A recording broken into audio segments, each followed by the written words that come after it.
Nuevamente, el saludo cordial y la bienvenida a quienes que con su presencia hacen posible la realización de la 11ª jornada monetaria, denominada en esta versión Políticas Económicas Heterodoxas en la Región, Experiencias y Retos hacia adelante. Iniciando la sesión de la tarde, permítanme presentar al doctor Mario Vergara, presidente del Banco Central del Uruguay, doctor en Economía, PhD de la Universidad de California, Berkeley, economista y contador público de la Facultad de Ciencias Económicas y de Administración por la Universidad de la República Uruguay. Ha publicado libros y artículos en áreas de economía institucional, regulación de servicios públicos y economía bancaria a nivel nacional e internacional. Ha dirigido proyectos referidos a dichos temas, patrocinados por el Banco Mundial, el Banco Interamericano de Desarrollo y el Programa de Naciones Unidas para el Desarrollo. El doctor Mario Vergara realizará a continuación la exposición del tema Políticas Económicas en Uruguay.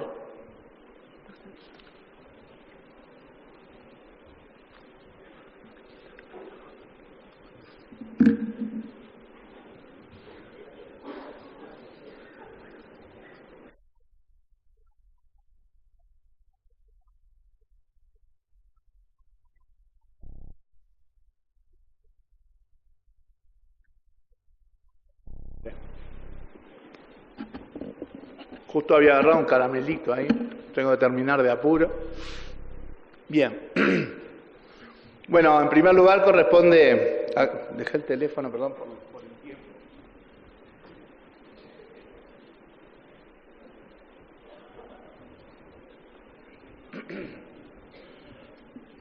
En primer lugar, por supuesto, corresponde agradecer la invitación para participar de esta instancia de intercambio, de diálogo entre bancos centrales, que siempre es fructífera.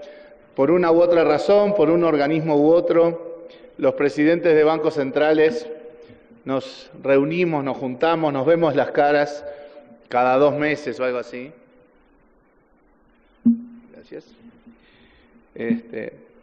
Pero bueno, reitero el agradecimiento al Banco Central de Bolivia por la invitación y la posibilidad de transmitir algunas ideas de cómo vemos nosotros el mundo desde la perspectiva bancocentralista en Uruguay y bueno, tratar de que esa experiencia ayude a pensar, contribuya a que todos hagamos mejor las cosas. Nosotros nos nutrimos permanentemente de lo que hacen otros bancos centrales y es realmente una contribución muy importante en el mundo en el que vivimos hoy, en donde si hay algo que no se puede hacer es poner piloto automático. El mundo de hoy está, como dice el título de la presentación, plagado de incertidumbres, plagado de volatilidad, de sorpresas, y en la lógica de globalización que vivimos, los hechos que se derivan de esa incertidumbre, que además ni siquiera es solamente incertidumbre en el terreno financiero o económico, sino cada vez más incertidumbre en el terreno político, afectan los flujos de capitales, afectan los tipos de cambio, afectan los precios relevantes para nuestras economías, afectan todos los procesos económicos y financieros y a veces lo hacen de un día para el otro. Y por lo tanto estar alerta a lo que está pasando en el mundo es fundamental, tener un buen diagnóstico de cada situación es fundamental para poder desarrollar las políticas adecuadas. Y reitero, el intercambio permanente que hacemos entre los bancos centrales es una contribución muy importante para ir entendiendo y definiendo en cada punto, en cada proceso, dónde estamos parados y qué es lo que entendemos conveniente hacer. Bueno, el formato de la diapo se modificó un poco, espero que no se altere demasiado en las siguientes. Un primer mensaje que queremos plantear es: estamos en un mundo plagado de incertidumbres. Y las incertidumbres se dan en todas las dimensiones, en los procesos políticos, en los procesos económicos y financieros, en lo que comienza a ser ya visible, pero que va a ser un tsunami en poco tiempo, que es la incertidumbre que genera el impacto del desarrollo tecnológico sobre los procesos económicos, sobre los procesos financieros, sobre los procesos sociales y muy en particular sobre las relaciones laborales. ¿Qué empleos van a existir? ¿Cuáles no? ¿Cómo hacemos las transiciones para que la sociedad absorba este tsunami tecnológico que ya muestra su punta de iceberg, digamos? Y de alguna manera, si es que alguna vez hubo alguna lógica en donde desde los procesos políticos y de la política económica se trataba de transmitir certezas, bueno, en el mundo de hoy transmitir certezas es una cuestión muy difícil. Obviamente es una cuestión sexy desde el punto de vista político transmitir certezas. El problema es que en el mundo turbulento en el que vivimos, transmitir certezas es casi un acto de demagogia, porque realmente cuando uno piensa en un cierto horizonte es muy difícil tener ciertas certezas, aunque sea de muy pocas cosas. A veces en Uruguay, por ejemplo, discutíamos siempre, de que teníamos que hacer la política inmediata, pero también tener un ojo en el desarrollo. Entiendo que mi colega Luis Bertola hoy en la mañana debe haber seguramente puesto el ojo en el largo plazo. El problema es que el largo plazo es cada vez más corto. Hablar ahora de pensar el país a 30 años, al 2050 o al 2000, es ciencia ficción, porque el largo plazo capaz que ahora son 6, 8 años, 10 años. ¿Cómo va a ser el mundo de aquí a 5 u 8 años? Es realmente una incógnita bastante importante. Ahí hay, para dar soporte un poco, por lo menos desde el punto de vista gráfico de lo que estamos diciendo, ahí hay un gráfico que mide un índice de incertidumbre global, ¿sí?, que arranca desde la guerra de Irak, o sea, desde los 90. Y pasaron cosas fuertes en todos esos años, ¿no? Ahí está la guerra de Irak, el 11 de septiembre, la otra guerra de Irak, ¿sí? Parece que hay gente que le gusta andar por Irak guerreando. Después el shock de Lehman, ¿verdad?, la crisis financiera global. Después toda la incertidumbre que involucró el problema en Europa. Ahí ponemos Grecia para recordar de lo que hablamos, pero obviamente no era solo Grecia, eran varios países de la periferia europea. Después el shock de la bolsa de Shanghái. Después, el último, por supuesto, las elecciones en los Estados Unidos. Y vean que estamos diciendo que son cosas que tuvieron impactos fuertes y aún así ese indicador de incertidumbre se despega en el último tiempo. O sea, los niveles de incertidumbre económica global están en niveles estratosféricos comparado con periodos en donde hubo cosas fuertes que pasaron en el mundo. Ese es un dato de la realidad del cual no podemos aislarnos. Para enfatizar esto, déjenme agregarle, y esto arranca, esta serie arranca más cerca, en el 2005, y es más focalizado ya no en incertidumbre económica, sino en incertidumbre política. Es un indicador global que se hace de incertidumbre en materia política, y también ahí uno puede ir viendo los procesos que generaron picos de incertidumbre, y nuevamente el mensaje es: estamos en momentos de altísima incertidumbre a nivel global, derivado de procesos políticos y de política económica. Ahora, la incertidumbre, paradójicamente, no es tan paradójico en realidad, pero mostrémoslo como una cosa paradójica, está siendo acompañada de una exuberancia en los mercados financieros. En realidad no es paradójico, porque las ganancias y los arbitrajes en los mercados financieros son más apetecibles cuando más volatilidad e incertidumbre hay. Solo que también sabemos que eso es un riesgo, el riesgo de ir armando una bomba de tiempo, ¿verdad? Entonces, otro factor que genera incertidumbre es cómo están evolucionando los mercados financieros, que están exuberantes en todos lados. Ahí uno puede ver los indicadores de Estados Unidos, de Europa, de Japón, y en todos ellos tenemos un crecimiento de las bolsas y del funcionamiento y del valor de los activos financieros, reitero, aún en un marco de una incertidumbre más alta de la historia reciente. Eso se ve de manera más detallada en algunos indicadores que son relevantes para la toma de decisiones de los bancos centrales de los países emergentes. Por ejemplo, ¿cuál es el rendimiento anual de los títulos del Tesoro en Estados Unidos? Hay un antes y un después de las elecciones en las que gana Donald Trump. Hay claramente una elevación de este rendimiento anual de los títulos.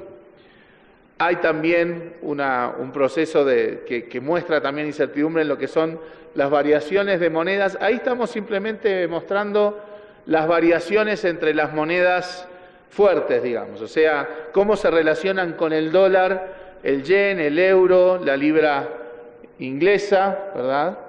Pero cuadros similares o incluso más volátiles podríamos poner incorporando las monedas de los países emergentes. Paradójicamente, normalmente en los últimos tiempos siempre decíamos que el escenario global se caracterizaba por incertidumbre y volatilidad.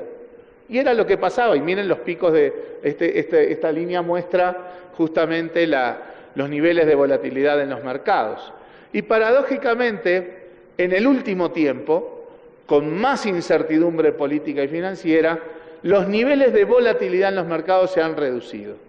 Pero más de uno ha dicho que esa es la calma que antecede la tormenta, ¿verdad? O sea, este no puede ser un factor de demasiada tranquilidad cuando, atando esto a lo que dijimos recién, los mercados están funcionando a todo vapor.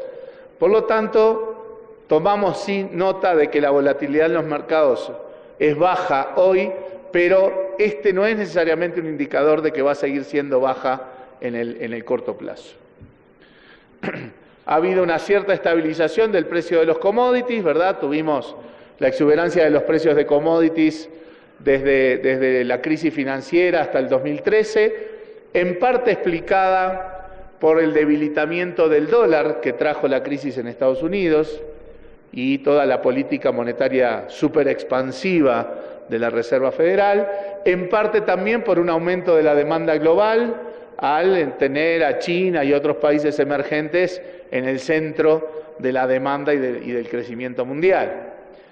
Después que Bernanke, allá por 2013, nos anunció de que la política monetaria se iba a empezar a desmantelar, bueno, vino justamente el proceso inverso, expectativas de fortalecimiento del dólar que se traducen en fortalecimiento del dólar. O sea, acá ya voy a ir anticipando un factor que me parece muy importante, y es que un factor así crucial en las decisiones en los mercados financieros hoy, más que los datos que están pasando, son las expectativas. Y una variable sustancial sobre la cual se miran las expectativas es el valor global del dólar.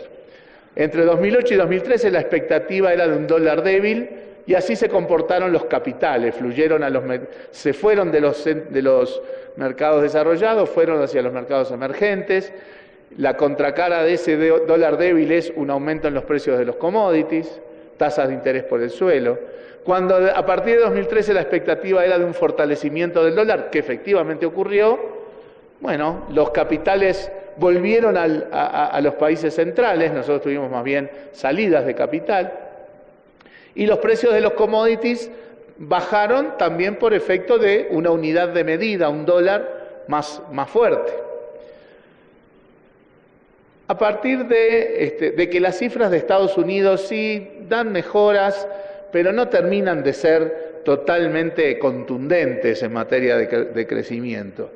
Y a partir de que la Reserva Federal empezó muy gradualmente a subir las tasas de interés, proceso que además los agentes anticipan, o sea, ya las subas de tasas de interés de la Reserva Federal en lo que queda del año ya está anticipada en las decisiones financieras, aparece también el presidente Trump a decir que estaba preocupado porque algunos de sus amigos exportadores sentían que el dólar estaba muy fuerte. Esa señal de índole política influyó de manera sustancial en las expectativas, junto con lo que decíamos, la información no muy contundente de la economía americana y el anticipo a las subas de las tasas de interés de la Reserva Federal. Entonces, eso ha hecho que el dólar tenga expectativas de estabilidad por un tiempo. Se cortó un poco ese proceso en donde la gente pensaba que el valor del dólar a nivel global iba a seguir creciendo. Y bueno, eso trae acompañado también, contribuye a esta estabilización de los precios de commodities, así como también contribuye al hecho de que los capitales comienzan a volver, dado que no tienen una expectativa de un dólar que se fortalezca, comienzan a volver a buscar rentabilidad en los mercados emergentes. Y ese es el proceso que estamos viviendo hoy. Ahora, navegar en la incertidumbre no es lo mismo que navegar en un mar calmo, ¿verdad? Para poder tener un rumbo en una turbulencia, uno tiene que tener una plataforma suficientemente poderosa, estable, como para hacerlo. Por lo tanto, primero que nada hay que entender lo que está pasando. Hay que tener una visión del mundo, de cómo las cosas están funcionando. Esto incluye no solamente la incertidumbre y la volatilidad en el terreno político, financiero, económico, sino, como les decía hoy, lo que se viene en materia de relaciones laborales, sociales, humanas, por el impacto del boomerang, del tsunami, del cambio tecnológico. Hay que conformar esa plataforma de estabilidad. Ahora, las plataformas de estabilidad en general las podemos conformar o diseñar e implementar en los momentos de más calma, ¿verdad? Es bastante difícil estar a la vez construyendo la balsa en el medio de la turbulencia. Por lo tanto, eso también nos pone un poco a prueba de si en los años que tuvimos mejores noticias del exterior, en los años anteriores en que crecimos bastante, algunos de nuestros países, efectivamente hicimos o no una plataforma como para poder navegar en este mundo más turbulento.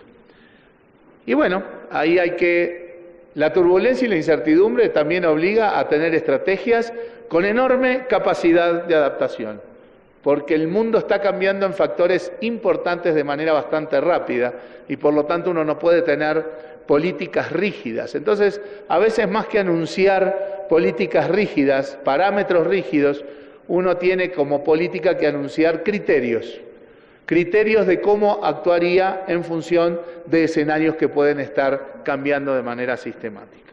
O sea, es importante delinear e implementar estrategias sin rigidez y con capacidad de adaptación. En Uruguay, nosotros tenemos el siguiente enfoque para los criterios de la política económica en este mundo de turbulencia. Nosotros tenemos, por supuesto, la incidencia del ciclo económico. Por más cambios que haya en el mundo, por más turbulencias y problemas de crisis, la economía no dejó de operar con lógicas cíclicas. O sea que uno no va a tener booms el resto de la vida, sino que naturalmente, independientemente de los factores del contexto, la economía funciona de manera cíclica y por lo tanto el ciclo económico importa.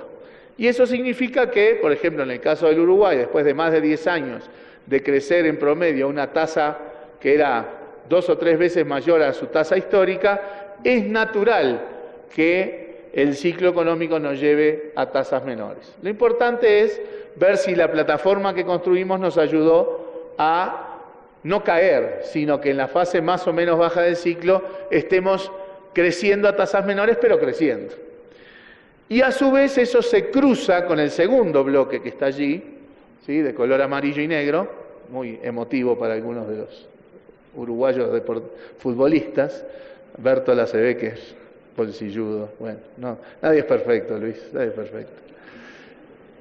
Aquí son los colores del Strongest, ¿no? Que por algo se llama Strongest. Sí. El segundo bloque que nos atraviesa es el contexto global y regional. El contexto global es el que les estaba dando de enorme incertidumbre, de capitales que en función de las expectativas sobre la fortaleza o la debilidad del dólar van y vienen de manera, nos decimos, en manada, desde y hacia los países centrales y los países emergentes. Y bueno, y en el caso nuestro además se suma el impacto del entorno regional. La región para Uruguay principalmente se resume en lo que pasa en Argentina y Brasil, y en Argentina y Brasil en los últimos 5 o 6 años la región no ha crecido, de hecho incluso Brasil ha caído significativamente en los últimos 2 años, y no han sido factores de contribución significativa para el proceso de crecimiento en Uruguay, sino más bien en algunos casos incluso factores de ruido, ¿verdad? Porque cuando tenemos todos estos elementos políticos, por ejemplo en Brasil, cuando el impeachment de Dilma y todo lo que ha seguido, bueno, son factores que hacen ruido en los procesos financieros, cambiarios, comerciales con la región. Pero Uruguay ha tenido una estrategia de diversificar sus intereses, de depender bastante menos de la región, y eso se ha mostrado en los resultados. ¿Con qué lógica de política económica afrontamos entonces este desafío de un ciclo que ya no está en la fase de boom y un entorno global y regional que nos genera más retos que facilidades, como quizás nos generó un tiempo atrás? El primero es el del equilibrio de los objetivos de la política económica. ¿Qué quiere decir esto? Quiere decir que importa la estabilidad de precios. En un banco central no tengo ni que fundamentar demasiado esto, pero también importa la estabilidad financiera, tampoco debería tener que fundamentar demasiado esto en un banco central, pero también importa la sustentabilidad de las cuentas públicas, porque si las cuentas públicas se perciben insustentables o insostenibles, eso comienza a generar expectativas de rupturas de reglas de juego y son gérmenes de inestabilidad de precios y de inestabilidad financiera. Y también nos importa la competitividad de nuestras empresas. Por lo tanto, en el largo plazo todo converge, o sea, todos estos objetivos son parte, digamos así, como de un círculo virtuoso. La estabilidad de precios, la estabilidad financiera, la competitividad de las empresas que mejora con la estabilidad de precios y la estabilidad financiera, la sustentabilidad de las cuentas públicas. O sea, esos 4 objetivos en el largo plazo son un círculo virtuoso. Pero a veces en el diseño de la política de corto plazo, bueno, generan conflicto, generan el desafío de que a veces poner un poco más de énfasis en uno puede deteriorar el otro y demás. Y el equilibrio de objetivos significa que uno no puede perder de vista ninguno, porque si se pone fundamentalista en uno, puede llegar a generar problemas en los demás. Uno podría dejar que se exprese la entrada de capitales sobre el tipo de cambio y el tipo de cambio se vaya al suelo o al subsuelo, y eso sería favorable para la inflación, tendríamos una inflación muy baja, pero sería muy perjudicial para el sistema productivo, para el sector exportador. Por lo tanto, haría un daño estructural por un beneficio que podría ser de corto plazo. Ese es un ejemplo. Lo mismo podemos hacer cruzando la estabilidad financiera. Pues también el tipo de cambio influye, ¿verdad? Dependiendo de la estructura de balances de las personas, de las familias, de las empresas, de los bancos, del Estado, el tipo de cambio es un factor importante para ver si hay inestabilidad en el terreno financiero, cómo pega en esos balances. Bueno, y eso también asociado a tener déficit fiscal sostenible. Uno puede tener un déficit fiscal, el déficit fiscal estructural objetivo de largo plazo de los países no es 0, ¿verdad? Pero tampoco puede ser demasiado alto por mucho tiempo, porque eso es sinónimo de endeudarnos de manera insostenible. Entonces, todos estos objetivos hay que verlos de manera armoniosa, de manera equilibrada, balanceada, todos funcionando a la vez. Y tomar decisiones de política monetaria, de política fiscal, de política de ingresos, de política cambiaria, que apunten a la resolución conjunta de todos estos objetivos. En Uruguay, durante un largo rato, jugaron con una caricatura que yo había formulado de esto, que es que esto es como mantener, como además China cada vez era más importante, los platitos chinos girando, ¿verdad? O sea, uno tiene varios platitos chinos que siempre tienen que estar girando. Si se concentra en uno solo, se le van a caer los demás. Y a su vez, en cada momento hay algunos que empiezan a girar menos y es donde más atención tenemos que poner para mover el palito. Bueno, esa misma caricatura, creo, es la del hacedor de política económica hoy. A veces hay que poner más énfasis, por ejemplo, en temas cambiarios y de competitividad o en temas fiscales, otras veces hay que poner más énfasis en temas de estabilidad de precios o estabilidad financiera, depende de la situación concreta de cuáles son los platitos que están girando menos. Para poder atacar estos objetivos de manera balanceada, voy al segundo bloque de la necesidad de la consistencia de políticas, porque si todas las políticas tienen que atacar, digamos, los problemas de manera armoniosa, tienen que ser consistentes en su diseño y su implementación. No puede ser que la política monetaria vaya en una dirección y la fiscal vaya en otra. No puede ser que la política financiera vaya en una dirección y la política de ingresos vaya en otra. Es decir, tiene que haber elementos de coordinación. Que haya coordinación no quiere decir que cada institución no mantenga sus responsabilidades institucionales.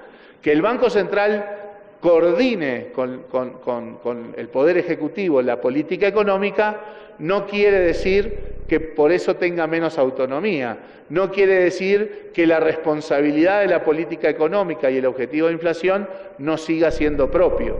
Pero evidentemente la inflación no es una cosa que va paralela del resto de la economía, son cosas que interactúan y por lo tanto la coordinación es imprescindible. Por lo tanto, coordinación de políticas macroeconómicas y consistencia de políticas macroeconómicas no es algo que haya que ver como una falsa oposición con la autonomía o la independencia de los bancos centrales. Y el tercer bloque que a nosotros nos interesa enfatizar es el hecho de que si uno está viviendo en un mundo donde hay cambio, incertidumbre, volatilidad, escenarios que están modificándose permanentemente, esa es una fuente de oportunidades, pero también es una fuente de riesgos. Y entonces a veces uno no puede tomar decisiones pensando de hoy para mañana, si eso está contribuyendo a generar más vulnerabilidades en el mediano plazo. A nivel empresarial esto es más fácil de entender, pero aplicado a la política económica también tiene que ser fácil de entender que uno tiene que tener una perspectiva de evaluación y manejo de riesgos. Déjenme poner un ejemplo de lo que hemos hecho en Uruguay, el manejo de la deuda pública. Si hubiera sido por el interés fiscal directo de tratar de pagar la menor cantidad de intereses posibles en el corto plazo, Uruguay hubiera colocado su deuda toda en dólares, porque nos tiraban los dólares por la cabeza, a tasas bajas y en el corto plazo, porque es más barato endeudarse en dólares y en el corto plazo que endeudarse en moneda local en plazos más largos. El problema es que cuando hay un salto del tipo de cambio, lo que parecía una bondad en el corto plazo hace saltar el peso de la deuda por la dolarización y por las necesidades de refinanciación inmediata.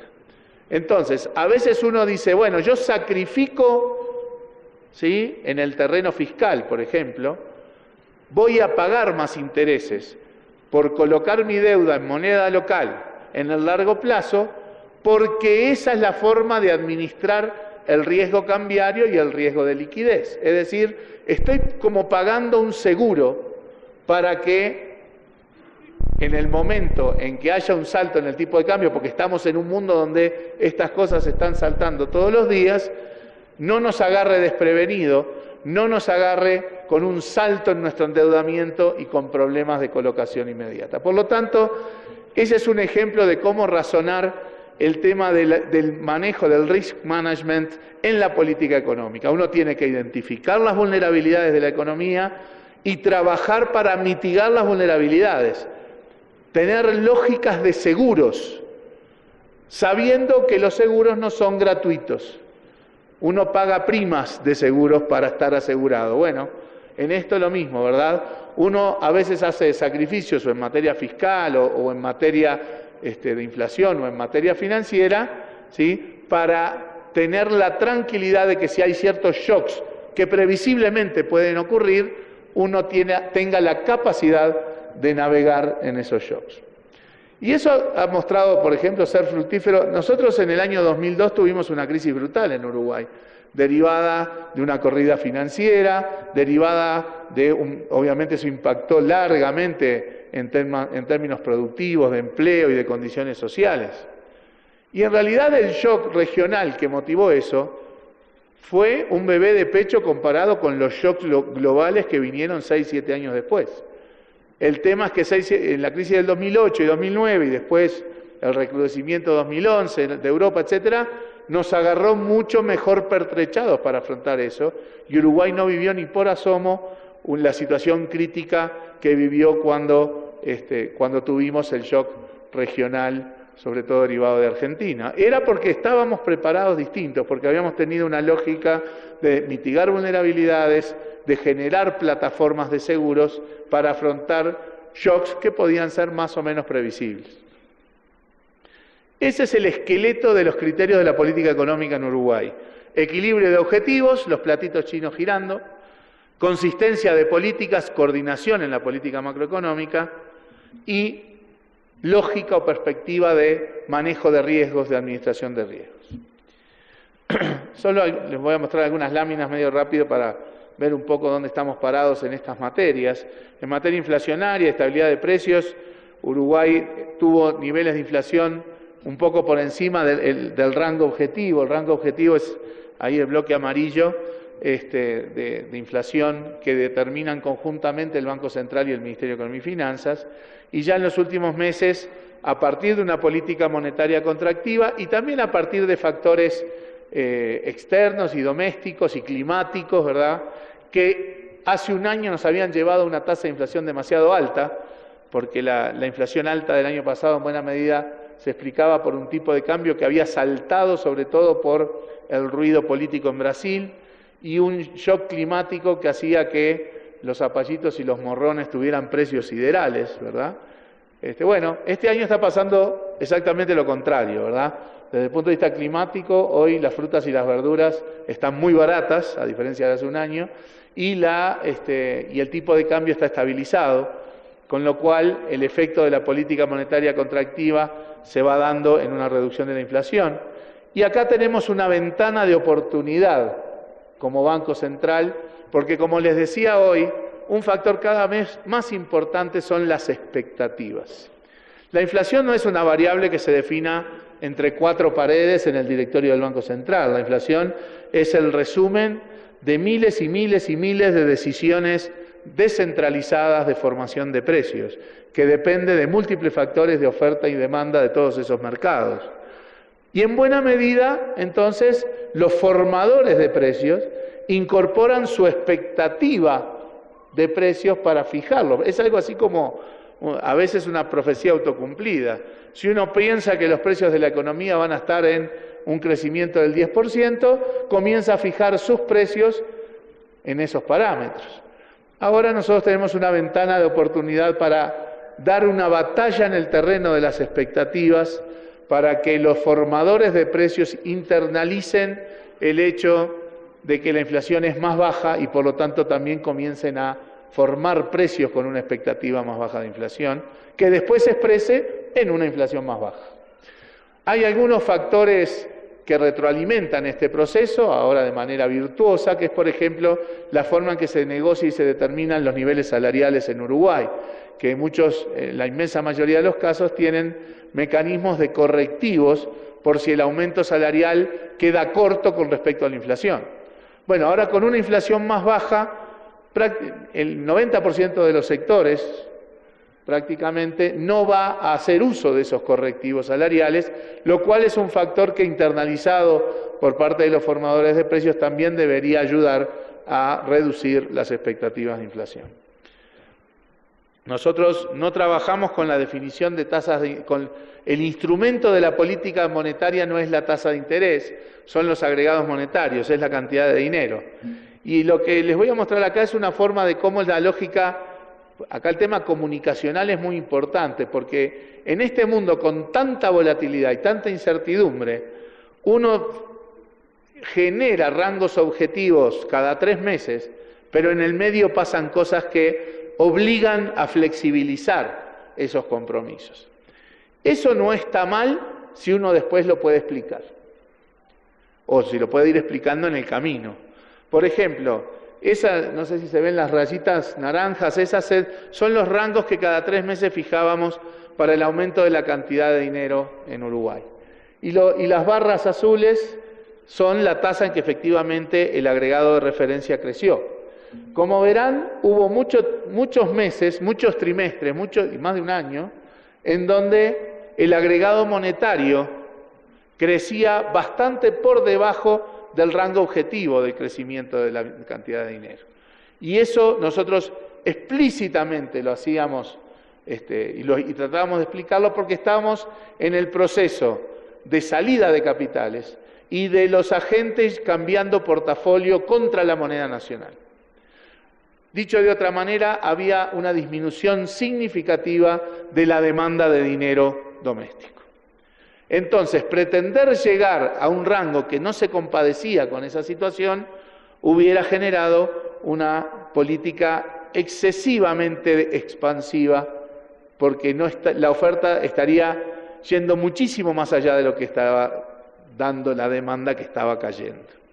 Pero vean que en determinado momento, en los últimos 3 bloques, la cosa se revierte y ahora habilitamos a que la cantidad de dinero esté creciendo incluso por encima del rango objetivo.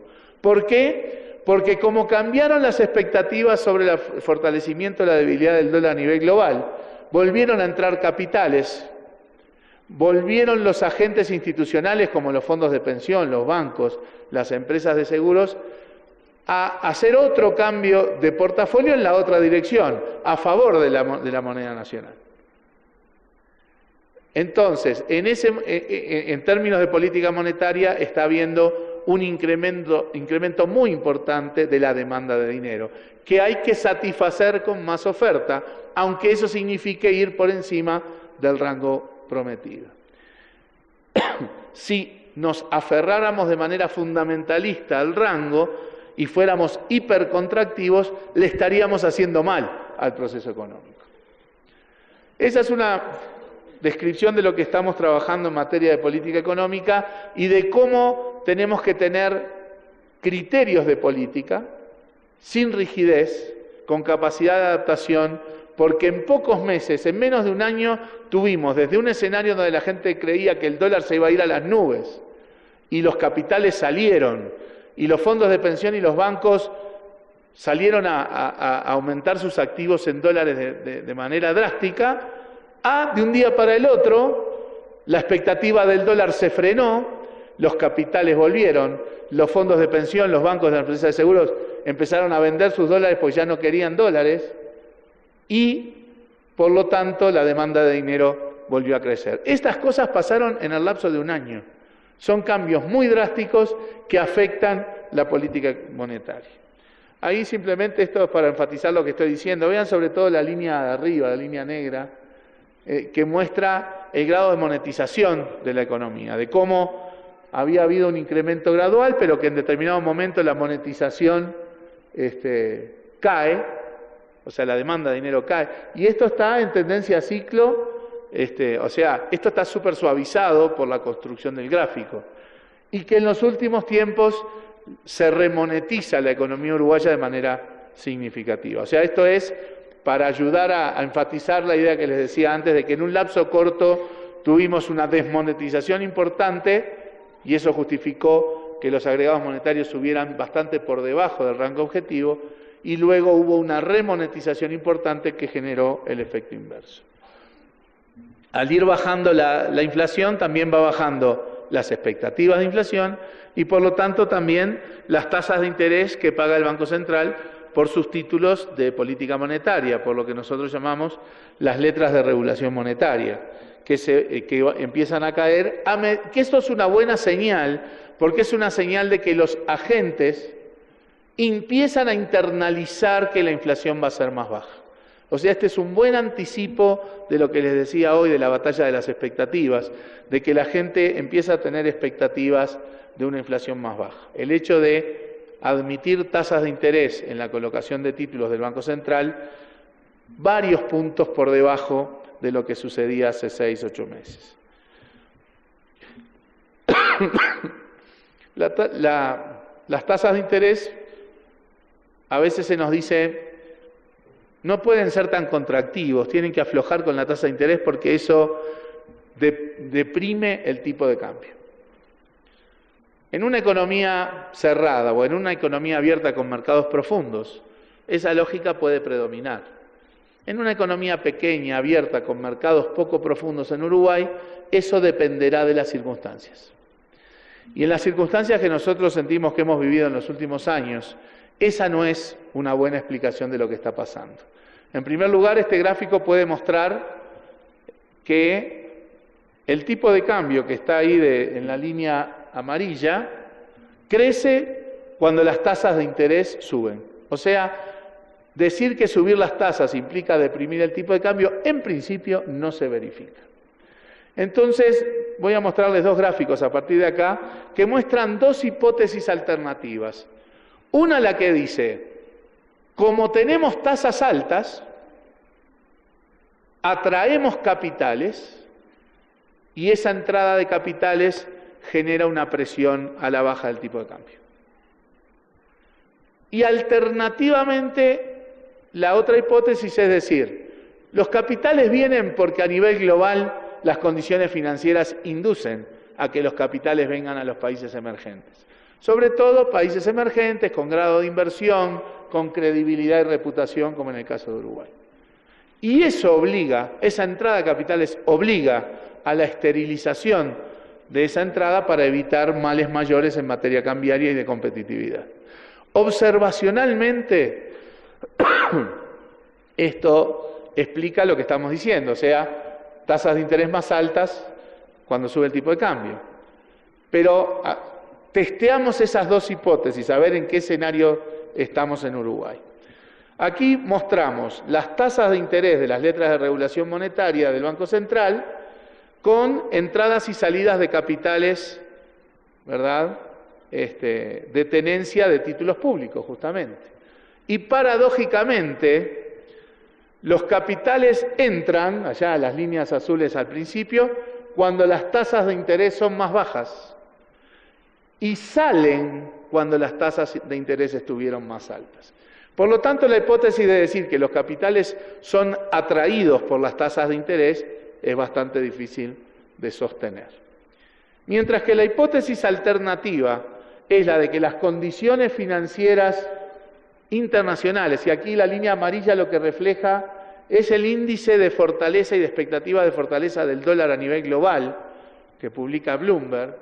O sea que eso nos está diciendo al principio que la expectativa del dólar era de debilidad y después que la expectativa del dólar era de fortaleza, que eso sí nos ayuda a explicar que cuando se preveía un dólar débil, los capitales venían a buscar rentabilidad a nuestros países, pero que cuando el dólar se preveía que iba a fortalecerse, los capitales salieron. Y eso con independencia de la evolución de las tasas de interés. Por lo tanto, esta es otra forma de decir, lo que está pasando en el mundo nos afecta de manera sustancial en el terreno financiero, nos afecta sustancial en nuestra capacidad de hacer política monetaria y quizás en nuestro entorno, en nuestra égida, la expectativa del dólar a nivel global es como la variable de síntesis de las condiciones financieras internacionales.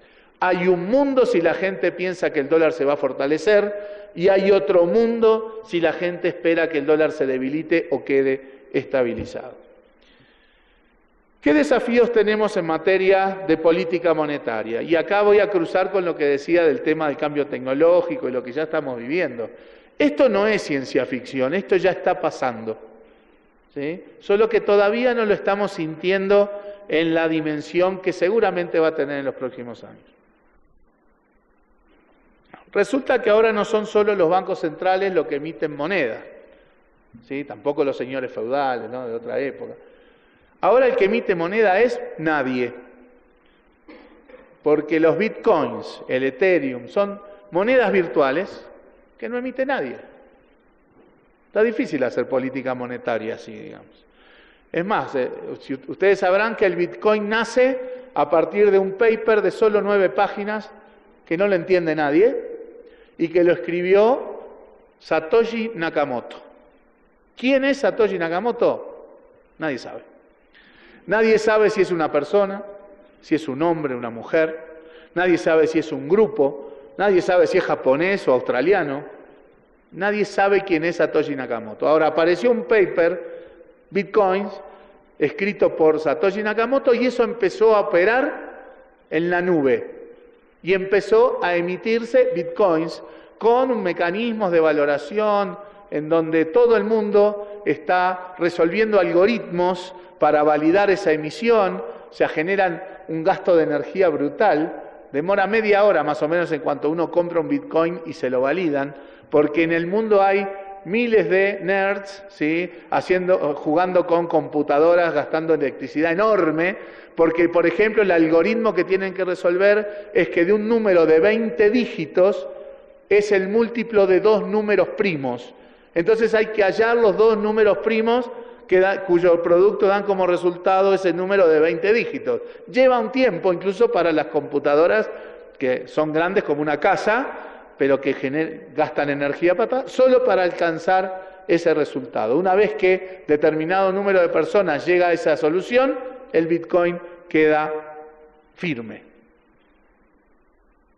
Y es una moneda que además se va a acabar su emisión. O sea, está previsto que cuando llegue, creo que a 21 billones, no se emiten más. Por lo tanto, el Bitcoin vale cada vez más. Y una moneda que se aprecia tiene efecto deflacionario. Eso es lo que hace que el Bitcoin hoy sea más bien una lógica de ahorro, porque se supone que el día que se vayan a cobrar vamos a ver qué pasa, porque como nadie lo emite no sabemos quién se va a hacer responsable, pero lo que sí está claro es que no está siendo utilizado como un medio de pago, porque a nadie le conviene gastarlo. El Bitcoin nació allá con un precio bajito, hoy vale $1.400 un Bitcoin. Pero el tema no es que hoy vale $1.400, que cuando uno ve la gráfica del valor del Bitcoin es exponencial. O sea, se va a las nubes el valor del Bitcoin. O sea, como reserva de valor es atractiva, como medio de pago no. El Ethereum tiene mecanismos un poco diferentes, es más sofisticado, no es solamente una moneda, porque a veces la validación se pueden acordar contratos implícitos que son validados en el mecanismo de Ethereum. En fin, no importa. Lo que importa es que ahora tenemos gente o no gente en la nube que está emitiendo monedas. Cómo esto va a interactuar dependerá de la capacidad de esas monedas de efectivamente tener los roles de las monedas que emiten los bancos centrales. Y en paralelo tenemos bancos centrales evaluando si emiten o no monedas digitales. O sea, monedas que sustituyan, sí, todo el rol del papel moneda. Hay aspectos técnicos y logísticos que hay que ser muy cuidadosos porque todos los roles y los cuidados que tiene el papel moneda lo tiene que tener su contraparte digital, pero la expectativa no es mala porque reduce costos de transacción, aumenta la seguridad, puede operar de manera más fácil no solo como reserva de valor, sino también como medio de pago. Permite hacer política monetaria de manera más sistemática y transparente. O sea, a lo que voy con esto es que quizás estemos en pijamas todavía, disculpen la imagen, se van a ir a dormir con esa imagen, en estos temas, pero están sobre la mesa y van a ser un desafío mucho más temprano que tarde para los bancos centrales. Tanto las monedas virtuales emitidas privadamente por no se sabe quién, como las propias capacidades de los bancos centrales de emitir monedas digitales. El otro bloque de preocupación, les decía, era la estabilidad financiera. En Uruguay, el sistema financiero, después de la crisis que tuvimos en 2002, aprendimos mucho. Pasamos a tener una regulación en base a las mejores prácticas internacionales. Los bancos aprendieron que sus conductas importan. Las familias y las empresas también. Y hoy hoy el sistema financiero en Uruguay, a mí me gusta decir un poco la caricatura, es un sistema sólido y líquido y no gaseoso como lo teníamos antes. Y eso se demuestra en la evolución de todas las variables en el sistema financiero, en el sistema bancario.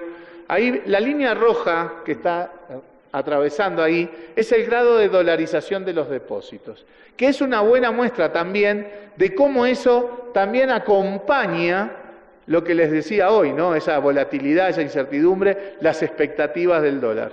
La gente desdolariza y dolariza los depósitos en función también de sus expectativas de lo que va a pasar con el tipo de cambio. Acá hay una multiplicidad de indicadores que confirman la idea de la estabilidad del sistema financiero. Un crédito bajo pero creciente, Uruguay no tiene problemas de sobreendeudamiento, el nivel de crédito en la economía uruguaya está por debajo de los 30 puntos del producto, la tasa de morosidad, si bien en el último tiempo creció un poco, están en niveles muy bajos, la solvencia es más que suficiente y la liquidez es muy grande. O sea, todos los indicadores de estabilidad del sistema bancario están muy claros. También en el mercado de capitales, ahí hay indicadores de emisiones de obligaciones negociables, de fideicomisos, que es un poco la estrella de los últimos tiempos. Y también, al desarrollar los mercados domésticos y al empezar a tener señales y curvas de tasas de interés, eso permite generar mecanismos de seguros, mecanismos de coberturas. Y en Uruguay en los últimos tiempos con un rol muy importante del Banco Central, tanto como market maker, es decir, tanto como creador de los mercados domésticos, como asumiendo también como market maker el rol de ser la contraparte de todas las operaciones que vengan, se han creado forwards y futuros cambiarios, se han creado futuros de tasas de interés, se han creado futuros para las empresas públicas que manejan volúmenes importantes de moneda extranjera, swaps de monedas, es decir, todos mecanismos de cobertura, mecanismos de seguros, que son posibles fijarle el precio. ¿Cómo hacemos el pricing de la prima de seguro? En función de las curvas de tasas de interés que se crearon por el desarrollo de los mercados domésticos. O sea que estamos en una etapa no súper desarrollada, pero sí avanzando en la sofisticación del sistema financiero. También acá hay desafíos tecnológicos, que son básicamente las plataformas electrónicas, los fintech.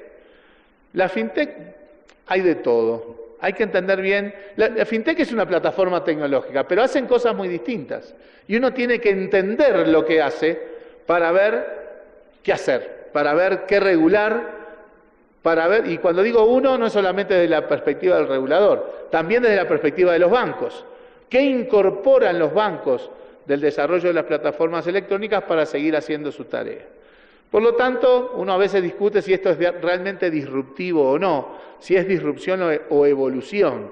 Yo creo que es bastante menos disruptivo en los negocios de lo que parece ser. Es sí disruptivo en la forma de hacer los negocios. Pero la clave es analizar en cada caso si a través del fintech se hace intermediación financiera o no, porque ahí están los riesgos que hay que regular, ¿verdad? Lo que sí está claro es que reducen asimetrías de información, reducen costos de información, reducen las oportunidades de rentabilidad bancaria, porque los bancos existen porque existen fricciones en materia de información asimétrica, ¿sí? Pero también hay que ver cuál es la capacidad de los agentes bancarios y agentes de valores actual para adaptarse al mundo de la fintech. El mundo de la banca también es una historia de la adaptación, ¿sí? De los bancos de mercaderes y banqueros en la Edad Media a la banca de hoy, es una historia sistemática y permanente de adaptación, por lo cual uno no puede en absoluto descartar que las instituciones actuales también se adapten a este mundo de plataformas tecnológicas. Generan, sí, dificultades desde el punto de vista de la fiscalización. Un ejemplo claro es la fiscalización del conozca a su cliente, ¿verdad? De los riesgos de lavado de activos, etcétera. Y bueno, son desafíos que genera el desarrollo tecnológico en esta materia. El otro aspecto que el Banco Central se preocupa es la preservación y el desarrollo del sistema de pagos. Y aquí nosotros esto lo atamos a un proceso que estamos empujando de inclusión financiera. Y en el marco de la inclusión financiera, es decir, de facilitar el acceso a servicios financieros a toda la población, sobre la base de un diagnóstico que seguramente todos compartimos, de que los servicios financieros el acceso a los servicios financieros son más difíciles para las micro, pequeñas y medianas empresas, son más difíciles para las familias de menores recursos. Bueno, la legislación y la estrategia de inclusión financiera procura facilitar, reducir los costos de acceso al sistema para democratizar también el acceso al sistema, a los servicios financieros. Pero también una parte importante de nuestra estrategia está en el avanzar hacia la utilización de medios electrónicos en el sistema de pagos. Porque también ese es el mundo que se viene. El año pasado estuve en Suecia y en Uruguay en algunos comercios lo que se le pregunta es si aceptan o no tarjetas de crédito o débito. En Suecia en los comercios hay que preguntar si aceptan o no efectivo. O sea, vamos camino al mundo de la virtual desaparición del efectivo y a su sustitución por los medios electrónicos. Por lo tanto, el sistema de pagos tiene que estar preparado para eso, tiene que tener el despliegue de la infraestructura tecnológica para que todos los ciudadanos, las personas puedan operar con tarjetas de débito, con tarjetas de crédito, con transferencias bancarias. Esa es una disputa también con el status quo, porque hay que obligar a interconectar las redes de los puntos de venta, hay que negociar y bajar los aranceles que cobran las tarjetas por las transacciones, hay que bajar drásticamente el costo de las transferencias bancarias, etcétera. O sea, hay mucho para hacer para preparar un sistema de pagos que opere de manera cada vez más intensa con medios electrónicos. Porque con billetes físicos es costosa la logística, hay que imprimir, trasladar, almacenar, custodiar, llevar a todos lados camiones con billetes que además requieren una seguridad cada vez más amplia. O sea, el efectivo es costoso en la logística, genera más inseguridad, tanto por su logística como por el hecho de llevar más plata en el bolsillo. Es más ineficiente, es menos informativo para lógicas de fiscalización, es menos transparente. En cambio, el sistema de medios electrónicos apunta a ser más eficiente, con menos costos de logística, más transparente, otorga información, ¿sí? O sea, y es más seguro. O sea, tiene todas las bondades. En Uruguay el impulso de esto ha llevado de que acá hay un tema cultural en el fondo también, ¿verdad? A la gente le cuesta. Cuando se pusieron los primeros cajeros automáticos en Uruguay, ya hace 20 y pico de años, la gente no depositaba en los cajeros, le tenía miedo de que eso, vaya a saber ese sobre con el dinero que iba a pasar. Sí le daba la misma plata a un cajero físico en una agencia bancaria. O sea, hay un tema cultural que ir venciendo. Y la utilización de medios electrónicos también. Y bueno, en Uruguay se usaba muy poco las tarjetas de débito, también por falta de información. Es cultura, es formación, pero también es información. El 80% de los uruguayos que tenían tarjetas de cajero automático en el bolsillo no sabían que esa misma tarjeta con el mismo PIN era una tarjeta de débito. Entonces hacían lo siguiente, y yo lo digo porque también lo hacía. Yo iba al supermercado, en la puerta del supermercado había un cajero automático. En vez de pagar con mi tarjeta directamente en la caja del supermercado, yo sacaba la plata del cajero automático, entraba y pagaba con dinero en efectivo. O sea, tema de costumbre, de desinformación y de cultura. Bueno, rápidamente la sociedad uruguaya está intensificando el uso de medios electrónicos. Ahí tienen algunos gráficos que muestran que el uso de tarjetas de débito se multiplicó en 2 años. ¿Sí? Lo mismo para tarjetas de crédito, pero acá lo que más importa es la tarjeta de débito, la que sustituye efectivamente el efectivo. Se han comenzado a emitir dinero electrónico, o sea, para tener dinero electrónico no necesariamente hay que tener una cuenta bancaria, uno puede tener tarjetas en donde carga dinero. Y como ven ahí, los cheques empiezan a bajar. O sea, tenemos que ir a un mundo de más utilización de medios electrónicos y de menos utilización de efectivo y de cheques, porque si hay algo costoso en el funcionamiento del sistema de pagos son los cheques. Y este es el resultado que tenemos en muy pocos años. Cuando vemos los pagos totales en la economía uruguaya, Los pagos con medios electrónicos pasaron de un 9% a casi un 30% en 2 años, 3 años. Y esto va a seguir. Y esto va a seguir además porque en la perspectiva que les digo, el billete físico va a desaparecer. Y un banco central tiene que estar más que atento a este proceso. En el marco de los platitos chinos, uno puede sostener la estabilidad de precios, la estabilidad financiera, si va también generando la plataforma financiera y la sólida posición financiera. Bueno, las reservas en Uruguay se incrementaron sustancialmente, tenemos una plataforma que es percibida como una liquidez más que suficiente por todos los agentes. Nosotros también hacemos, junto con el Ministerio de Economía y Finanzas, escenarios de catástrofe. O sea, evaluamos las capacidades macroeconómicas y microeconómicas del Uruguay en cómo estimamos qué pasaría. Hacemos una especie de mapa de calor, ¿verdad? O sea, de evaluación de riesgos, cuando los riesgos son catastróficos, y ver qué capacidades tenemos para mitigar o combatir esos riesgos en el caso en que esos riesgos se materialicen. Y, por ejemplo, nosotros identificamos qué pasa si la volatilidad en el mundo recrudece de manera significativa, qué pasa si China, que hoy de alguna manera es el indicador de la demanda global, se desacelera, pero se desacelera drásticamente, no de 8 a 6%. ¿Qué pasa si China en vez de crecer al 6, crece al 1? O hay un deterioro fundamental en la región, que ya bastante hay, o hay un deterioro en el anclaje de las expectativas de inflación de la economía doméstica. O sea, tratamos de tener un popurrí, digamos, de factores de riesgo globales, regionales y domésticos. Y nuestra evaluación en esto es que, aun si se dieran esos riesgos, si se materializaran, las capacidades de la economía uruguaya para afrontarlos son razonables. Tenemos plataformas porque mitigamos las vulnerabilidades, porque generamos esos seguros, porque institucionalizamos seguros, ¿sí? Y porque tenemos una sólida posición financiera que nos permite afrontar esos riesgos. El último mensaje tiene que ver con volver a los temas de la incertidumbre, porque esto nos condiciona las políticas en todos los terrenos. El Banco Central puede ser, desde la perspectiva de la política monetaria, síntesis de lo que pasa en todos los mercados, en todas las empresas, en todas las familias. Y como cada vez tenemos más incertidumbre en los procesos políticos que, vía globalización, pesan de manera inmediata en todos nuestros países, este es un mundo nuevo en esta materia.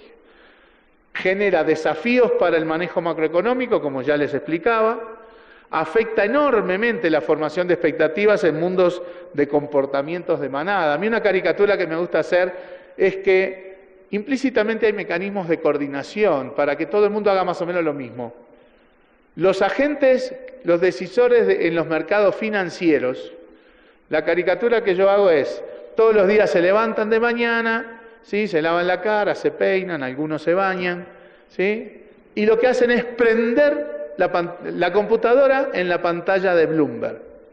Y la pantalla de Bloomberg te da las 10 noticias más importantes del día y algunos gráficos.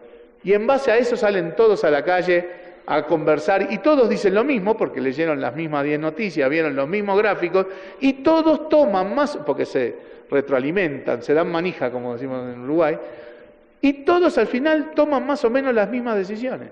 Eso se refleja en esos comportamientos de manada que tienen los mercados financieros. Hay un ruido en Shanghái porque había una burbuja que explotó, al otro día subió la aversión al riesgo de todos los países emergentes, aún los que estamos a medio globo terráqueo de Shanghái.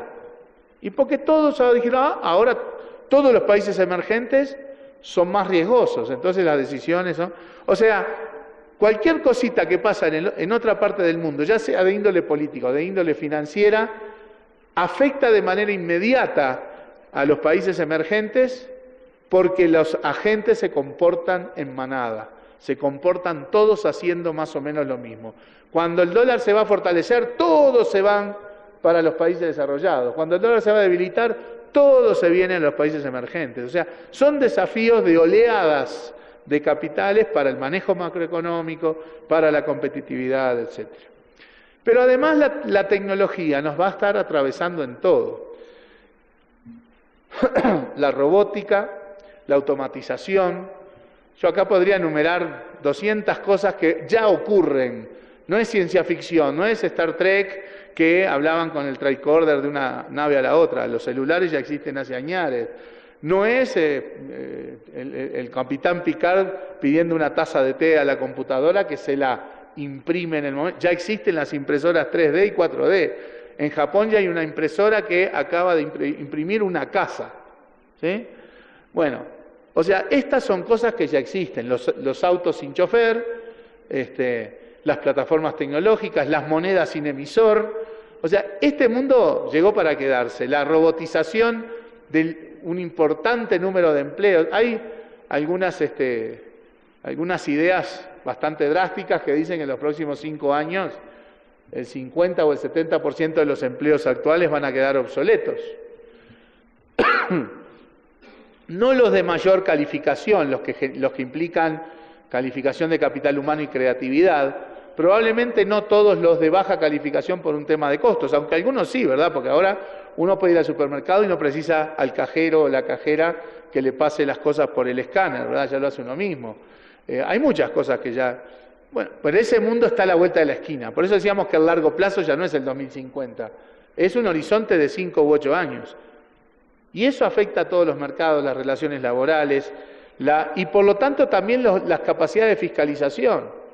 Si ahora la gente en vez de ir a trabajar a una fábrica, trabaja desde su casa y un ratito, ya no tiene jornada laboral, porque la define él.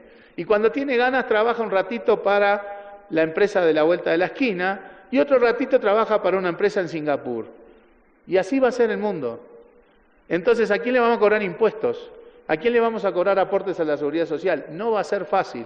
Hoy Bill Gates está diciendo, vamos a cobrarle impuestos a los robots. Capaz que esto está un poco todo caricaturizado, pero no es ciencia ficción. Ya está empezando a pasar, y si no cambiamos el chip de nuestra visión del mundo y quedamos obsoletos en nuestra visión del mundo, no vamos a hacer las cosas bien, no vamos a tener la capacidad de manejar las transiciones, porque esto no es un panorama oscuro en donde todo el mundo va a quedar desempleado, porque el capitalismo tiene también la otra pata. Una anécdota que escuchaba el otro día es que parece que décadas atrás Henry Ford iba con el jefe sindical de la Ford caminando y él le dice, con la automatización todos estos trabajadores no sé dónde los vas a... Y el capo sindical de la Ford le digo, sí, y yo todos esos autos no sé a quién se los vas a vender. O sea, el mundo no puede ir en el sentido de destruir la capacidad de demanda, porque todo lo que se produce con robótica, con automatización, con el inmenso incremento de la productividad, alguien lo tiene que consumir. Entonces van a cambiar las reglas de juego de manera intensa. No es un mundo dramático, pero es un mundo difícil. Un mundo en el que la transición es importante. Porque no todo el mundo tiene la capacidad de pasar del equilibrio actual al equilibrio que se viene por su calificación, su capacidad de adaptación, etc. Y las sociedades van a tener que tener eso en la cabeza. Ya hablamos de las plataformas electrónicas, hablamos de impuestos, de fiscalización, de cobrárselo a alguien, pero resulta que ahora las empresas que más crecen en el mundo son negocios sin dueño. ¿A quién pertenece Uber? Airbnb, etcétera. Y sin activos. Uber no tiene un taxi, no tiene un auto. Airbnb no tiene una casa. O sea, la lógica de hacer negocios es drásticamente diferente a aquella caricatura de la fábrica, el dueño, el propietario de los medios de producción. Hoy las cosas fluyen en la nube, sin dueño, sin activos físicos.